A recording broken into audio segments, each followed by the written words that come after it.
Hello, नमस्ते, प्रणाम, सलाम। Welcome to Delhi mirror. Bihar में चुनाव परिणाम आते ही मुख्यमंत्री पद के शपथ ग्रहण से पहले ही मौजूदा सरकार फुल एक्शन मोड में आ गई है।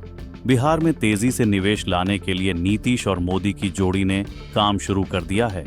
इसी के तहत बिहार को जल्द ही एक बड़ी हवाई सुविधा मिलने वाली है। राज्य सरकार ने दरभंगा एयरपोर्ट को बिहार का पहला पूर्ण अंतर्राष्ट्रीय एयरपोर्ट घोषित करने की दिशा में औपचारिक कदम बढ़ा दिए हैं।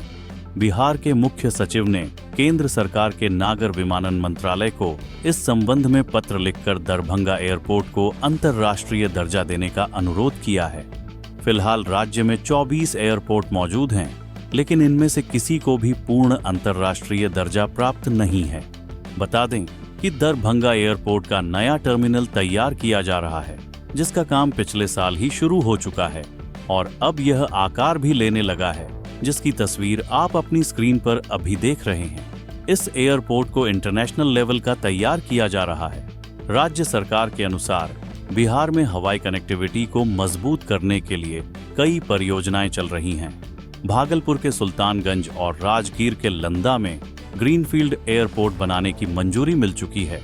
पटना के बिहटा में नया एयरपोर्ट भी निर्माणाधीन है, जिससे राजधानी की बढ़ती हवाई यात्री संख्या को राहत मिलेगी। इसकी जानकारी देते हुए मौजूदा डिप्टी सीएम सम्राट चौधरी ने सोशल मीडिया पर पोस्ट कर बताया और कहा कि दरभंगा एयरपोर्ट को इंटरनेशनल बनाने की कवायद शुरू कर दी गई है और इसे तेजी से आगे बढ़ाया जा रहा है। बिहार में बम्पर जीत मिलने के बाद एनडीए सरकार उत्साहित है और प्रधानमंत्री मोदी ने जीत के बाद बीजेपी हेडक्वार्टर में दिए अपने विजयी भाषण में कहा था कि अब अगला 5 साल बिहार का है और इन सालों में हमें बिहार को सबसे आगे ले जाना है। प्रधानमंत्री मोदी के इसी संदेश के बाद केंद्र और राज्य सरकार शपथ ग्रहण समारोह से पहले ही काम में जुट गई है। आपकी जानकारी के लिए बता दें कि पटना का जय प्रकाश नारायण अंतर्राष्ट्रीय हवाई अड्डा बीते 2 दशकों से सिर्फ नाम का अंतर्राष्ट्रीय एयरपोर्ट है। 24 दिसंबर 1999 को इंडियन एयरलाइंस की फ्लाइट IC 814 के हाईजैक कर कंधार ले जाए जाने की घटना के बाद यहां से नेपाल के लिए अंतर्राष्ट्रीय उड़ानें बंद कर दी गई थीं। उससे पहले पटना एयरपोर्ट से केवल काठमांडू के लिए अंतर्राष्ट्रीय उड़ान संचालित होती थी। इसी तरह गया एयरपोर्ट जापान, थाईलैंड, श्रीलंका और म्यांमार जैसे एशियाई देशों से सीधी कनेक्टिविटी रखता है, लेकिन इसे भी अंतर्राष्ट्रीय दर्जा प्राप्त नहीं है। यह व्यवस्था राज्य में हवाई सुविधाओं की सीमाओं को दर्शाती है। भारत में 4 तरह के एयरपोर्ट होते हैं: अंतर्राष्ट्रीय, घरेलू, कस्टम और डिफेंस। इनमें बिहार का दरभंगा और पूर्णिया एयरपोर्ट डिफेंस की श्रेणी में आता है, क्योंकि यह एयरफोर्स के अधीन है। डिप्टी सीएम सम्राट चौधरी ने पूर्णिया एयरपोर्ट को भी इंटरनेशनल लेवल के एयरपोर्ट के तौर पर विकसित करने का वादा किया है, जिसके बाद उन्हें चुनाव में सीमांचल में लोगों ने झोली भर भर कर वोट दिया है। अब आपको बताते हैं कि अंतर्राष्ट्रीय एयरपोर्ट और घरेलू एयरपोर्ट में मुख्य अंतर क्या होता है। अंतर्राष्ट्रीय एयरपोर्ट बड़े होते हैं और यहाँ घरेलू और अंतर्राष्ट्रीय दोनों तरह की उड़ानें संचालित होती हैं। देश में ऐसे 29 एयरपोर्ट हैं।